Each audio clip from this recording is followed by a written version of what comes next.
In November 2004, Victoria, a young woman from New York, was driving home after attending her niece's recital. Lost in her thoughts, she noticed something odd about the approaching car in the oncoming lane. In the beam of her headlights, she noticed a young man hanging halfway out of the car window, holding a large object. As the car passed, and before she could even react, it was thrown at her windshield, shattering the glass and striking her face. Later, she learned that it was a 20-pound frozen turkey that came crashing through her windshield and sent her to the ER that night. After several surgeries and lots of rehab, she survived. But to this day, she still bears the scars that remind her that life can be painful and unfair at times. You might not have been hit in the face by a turkey recently, but perhaps you've experienced pain in one way or another. It's in those moments that we tend to question God's presence. Why it seems like He's absent when we need Him the most. Join me as we explore Jesus' answers to these questions today on More to Life.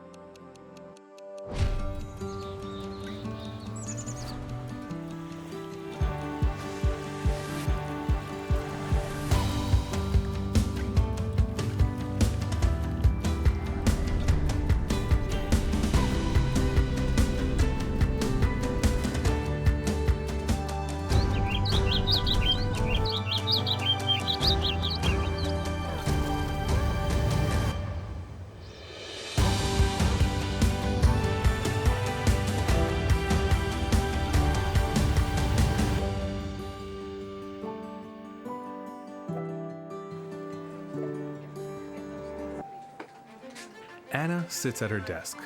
The rhythm of work is routine, but her mind is far from it. Her gaze drifts to her phone. The screen fills with vibrant images. One post stands out. A friend standing before the stunning blue sea of Greece. That is the life she desires, a life filled with beauty, freedom, and a sense of belonging. She tells herself, if I could just have what they have, I would be happy. I would be loved. But beneath that yearning, there's a gnawing emptiness she can't shake. A voice that tells her she's not enough as she is.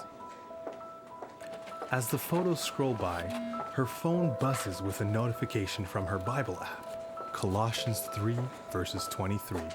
Whatever you do, do from the heart, as for the Lord and not for others. She skims over it, dismissing its call for purpose beyond material things. Before returning to her endless scroll, the credit card bill looms over her, flashing in her mind. $5,500 in debt. Yet she keeps browsing, oblivious to the financial hole growing deeper. I met a lady several years ago who shared a part of her life story with me. It was clear that she had been through many painful experiences.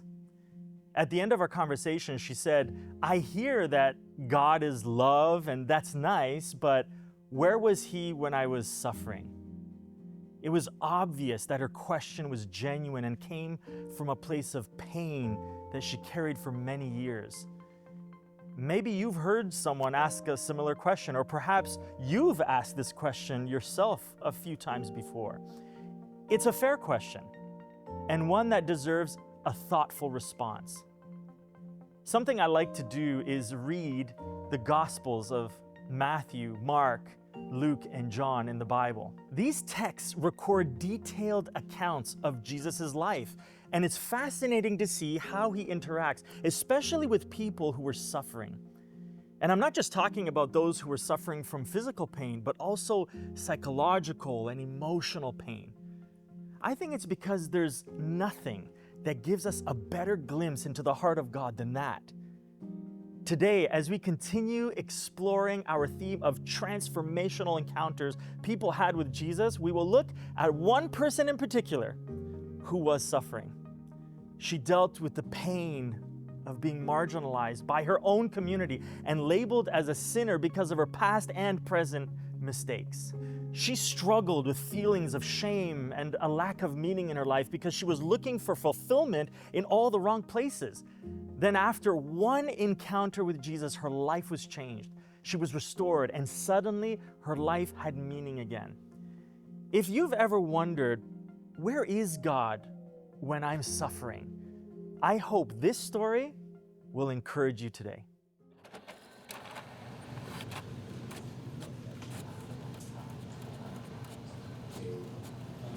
As she prepares to leave, she passes by the trash can she empties every day. But something catches her eye, an envelope.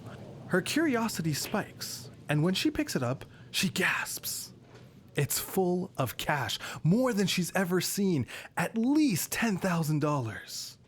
This could be her ticket out of debt, her way to Greece, her way to the life she craves.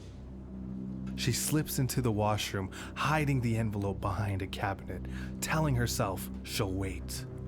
If no one claims it by the end of the week, it's hers. But deep down, she knows the truth. She's willing to steal for her fantasy.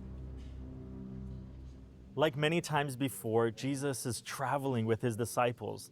They were traveling north to Galilee, but instead of taking the traditional route, he takes them on the road that goes through the town of Samaria, a place Jews never visited because Jews and Samaritans, well, they didn't get along. When they finally arrive in Samaria, the disciples split up in search for food, while Jesus visits the town well, which was typically at the entrance of the town. He's there hoping someone would stop by and help him retrieve some water because he was thirsty, but had no tools with him to bring up the water. It wasn't long before a Samaritan woman approaches all by herself. As she arrives, Jesus asks her, "Can you please give me a drink?" To this, the Samaritan woman looks at him and says, "You are a Jew, and I am a Samaritan woman. Why are you asking me for a drink?" Jesus replied, "If you only knew the gift God has for you and who you are speaking to, you would ask me, and I would give you living water." The Samaritan woman probably chuckled a little and responds, "But sir, you don't have a rope or a bucket," she said, "and this well is very deep. Where would you get this living water?" Then Jesus says, "Anyone who drinks this water will soon become thirsty again, but those who drink the water I give will never be thirsty again." She looks at Jesus, and I can imagine her saying in a sarcastic voice, "Sure, yeah, go ahead, give me this water you're talking about. Maybe then I don't have to come back and get water from this well again." But then the tone of the conversation changes drastically when Jesus says something surprising. He says, "Go and get your husband." Now, up to this point, she was entertained, almost curious why this Jewish man was talking with her. After all, Jewish men would never speak to a Samaritan woman. Culturally, there were just way too many barriers between them. But now that things are getting personal, she feels very uncomfortable. So she just says something to try to end the now awkward conversation. She says, "I have no husband," to which Jesus responds, "You're right. You don't have a husband, for you have had 5 husbands, and you aren't even married to the man you're living with now." She was shocked. I mean, how does he know me? But she decides, okay, if he wants to make things awkward, I'll make things a little awkward. And so she thinks of a hot button question to instigate Jesus into a debate in hopes that she could maybe change the topic. So she asks him, "So tell me, why is it that you Jews insist that Jerusalem is the only place of worship?" Now you have to appreciate just how desperate she's trying to change the subject. She asks a question that was so obviously divisive. It's like the equivalent of asking someone random on the street today what their opinion is about abortion or politics or the vaccine or the war in the Middle East. But surprisingly, Jesus responds. His response is great, but goes completely over her head. We know this because of her response. She says, "I know the Messiah is coming, the one who is called Christ. When he comes, he will explain everything to us." Just then, Jesus has one of the most epic mic drop moments we have recorded in the Bible. He simply says, I am the Messiah. The next day, Anna arrives at work with the weight of her secret heavy in her chest. As she walks past her colleague Sarah, she notices her friend looks tired, worn down. Sarah's usually bright demeanor is dulled, her smile strained. "Everything okay?" Anna asks casually, but she doesn't press when Sarah brushes it off. Anna offers a candy, a small gesture of kindness, but her mind is elsewhere. All day, the envelope nags at her, sitting there in the washroom untouched. The thought of her glamorous trip, the Instagram posts she'll share, the admiration she'll receive, it all feels so close, yet she's uneasy. That afternoon, the office atmosphere shifts. There's been money missing from the office. Anna freezes. Her heart sinks. She knows it's the money she hid, and panic sets in. "Whoever took it, we'll find out," the boss warns. Anna feels the eyes on her, her access to the area making her a prime suspect. As her stomach knots in fear, she overhears Sarah quietly at her desk, her usual upbeat self broken. Something is wrong, but Anna is too wrapped up in her own fear and guilt to reach out. "I'm not the only one struggling," she rationalizes, but her sense of unease grows as the day stretches on. It's almost the end of her workday, and Anna resolves to return the money. She wrestles with her conscience. As she places the envelope back where she found it, a weight lifts, yet the shadow of temptation lingers, reminding her of what she almost became. Jesus is the one who pursues us. Samaria was a place that was unsafe for Jews because of that tension between them and the Samaritans. But verse 4 says that Jesus had to go through Samaria. The question is why? Culturally, you would say, no, he didn't have to pass through Samaria on his way to Galilee. But if you knew what Jesus knew, if you looked at things through his perspective, then you would have gone the way he did too. His mission was to meet with this Samaritan woman at the well, even though it was breaking through almost every significant barrier at that time. But that's what Jesus does. He knows you're hurting. He knows you're frustrated. He knows you maybe cry yourself to sleep at night. He knows you can't shake that addiction, and because of that, you live with a tremendous amount of guilt. He knows, but he still chooses to pursue you. He pursues you no matter what you've done or what society labels you. Jesus was often criticized by his peers and religious elites because he hung out with the outcasts, the beggars, the tax collectors, people no one wanted to hang around. And that's the beautiful picture this story paints for us of who Jesus is. And so if you feel like an outcast, even within your own family or community, you can know that Jesus loves you and he will cross any barrier to pursue you. True meaning and satisfaction can only be found in Jesus.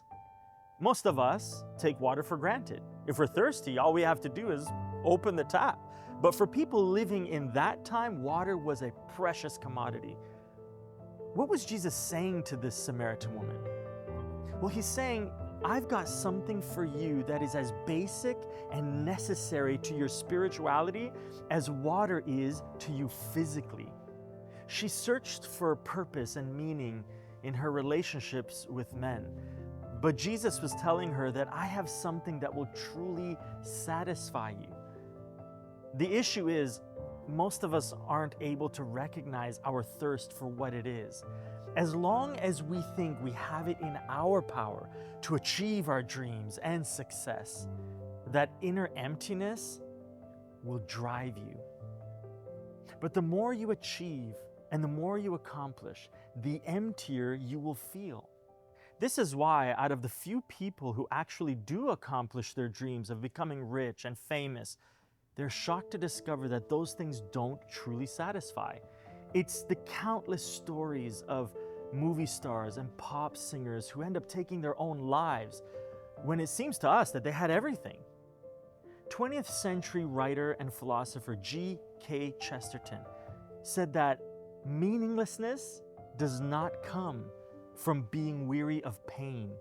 Meaninglessness comes from being weary of pleasure. The following day, Anna is relieved. The envelope is gone. Someone must have found it. Everything will be back to normal. Sarah arrives with a cloud of sorrow hanging over her. They chat briefly, yet Anna feels the distance between them grow as she grapples with her own guilt. She wishes to be a better friend, to reach out, but her own turmoil keeps her shackled. As the day unfolds, the inevitable crash arrives. Her boss's voice cuts through the office. "You had access. You're the prime suspect," he states coldly. A chill runs down her spine as she processes the gravity of the situation, her heart pounding in her chest. She defends herself, but the truth sits heavy on her tongue, stifled by fear. Although the Bible defines sin as breaking the law of God in 1 John 3 verse 4, sin can also mean something far deeper than that. Sin is love focused on the wrong object. It is to love the object more than its creator. And it makes no difference whether that thing is an external object or one's own person. To love anything or anyone more than God is sin. Sin is love aimed at the wrong target, accompanied by a way of life based on the direction of that aim. This is the story of the Samaritan woman. She feels like an outcast, a failure, a nobody. She carries a lot of shame for her choices in life, and that's evident by the decision to get water from the town well in the middle of the day. I mean, think about it. Who goes to get water at the hottest time of the day? I'll tell you, it's someone who doesn't want to come at a cooler time when everyone else is there. And they would have to face the ridicule and the gossip of people who know what she does behind closed doors. Someone who is suffering inside, searching for meaning, drinking from a well that will never satisfy her.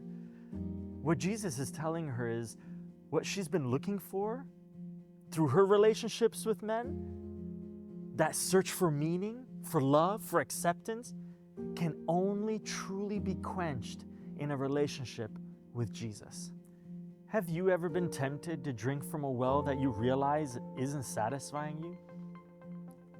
You can have hope today because Jesus is the one who pursues you, and He is also the one that fulfills your deepest desires and gives you meaning.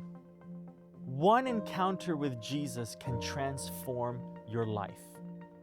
After explaining everything to the woman at the well, the Bible says that the woman left her jar beside the well and ran back to the village, telling everyone, "Come and see a man who told me everything I ever did.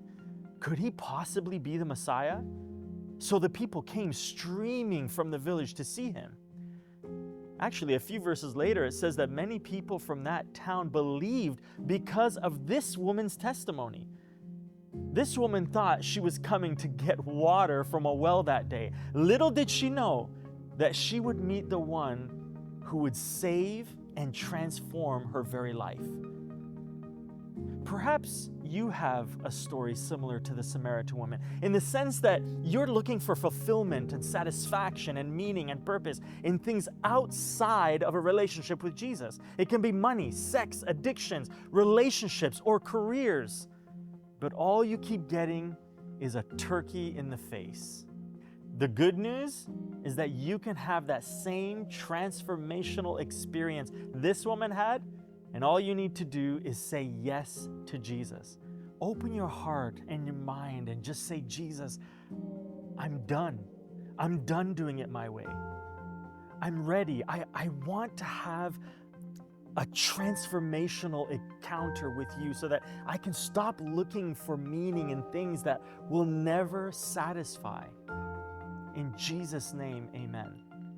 You can say that prayer right now. And if you do, Jesus will come into your heart and He will begin changing you from the inside out. In the confines of her mind, Anna's thoughts spiral. She can already hear the crushing weight of judgment and failure. The pressure mounts. Then she witnesses a shocking scene. Sarah, trembling, returning the envelope to the trash can. With courage swelling in her, she confronts Sarah, demanding answers. Her husband's recent job loss has pushed her to the brink of eviction. The bills pile up like a tidal wave, threatening to drown her whole family. In that moment, Anna's heart swells with empathy. The temptation to condemn dissolves, replaced by an overwhelming desire to help. You need to come clean, but I'll stand by you. Here are a few practical questions that can help you on your journey this week. Number 1, how have you experienced God pursuing you? Has there ever been a time in your life when you felt as though, you know what, God has been trying to get my attention? Have you ever felt that He was there with you when you were going through a difficult time? How does knowing that God is the one pursuing you offer true meaning and satisfaction and give you hope? Number 2, what's one area in your life that you've been tempted to believe will bring you satisfaction but hasn't? Usually you will be able to tell right away if you have something. If it doesn't pop into your head right away, you can ask Jesus and He will reveal it to you.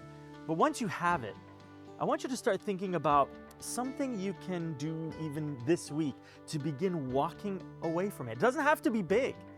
It may be hard, but remember, Jesus can help you. Just reach out through a prayer and just simply ask it. And number 3, how does the concept of sin as love aimed at the wrong target help you understand sin in a better way? I want to challenge you this week to take just one step closer to Jesus. If you don't know how, I can help. First, I'd like to invite you to go deeper on some of the topics I've been covering by heading on over to hopestudy.ca. There you will find easy, interactive Bible studies on various topics you can choose from. In addition to that, you can follow More to Life on social media and message me there. You can send me a personal direct message if you have any questions about something that I've been sharing about. You can even send in a prayer request and I would love to pray for you. Together, they approach their bosses. Anna takes a deep breath. I saw the money. I hid it, but I returned it. Sarah echoes her truth, confessing her struggle and the desperation that led her to that moment. The atmosphere in the room shifts, the weight of honesty cutting through the tension. Their bosses deliberate, but ultimately they decide to keep Anna, dismissing Sarah instead, reasoning that taking the money home crossed the line. As they sit on the stairs after the meeting, Anna's heart aches for her friend. "I'll resign," she whispers. But Sarah shakes her head vehemently. "No, you must stay. You deserve this chance." Anna watches Sarah walk away, sadness wrapping around her like a heavy cloak. Yet a spark ignites within her.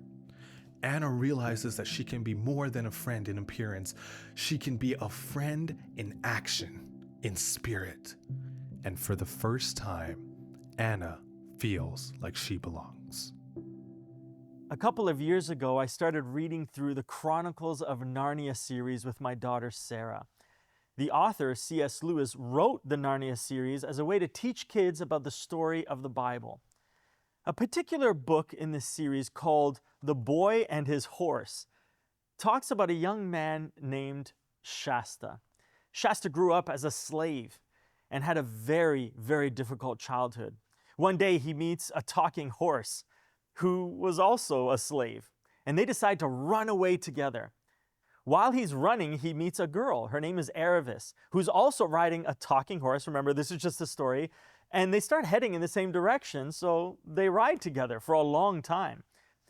At one point near the end of the book, it's nighttime. Shasta gets separated from his horse and Aravis, and he's all alone in the dark, in the mountains, walking. And he has a moment where he just simply breaks down. He's crying because he feels alone. He feels hungry. He doesn't know where he is. But just then, in the dark, he hears something.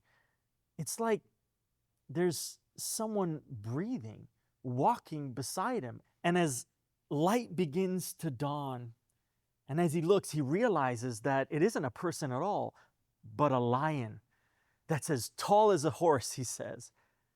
The lion's name is Aslan. And if you read the Chronicles of Narnia, you'll realize that Aslan represents God in the series. But Shasta doesn't know that yet.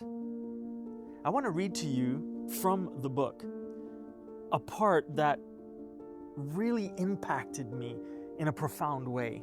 It says on page 164, here's Aslan talking to Shasta. He says, "I was the lion who forced you to join Aravis. I was the cat who comforted you among the houses of the dead.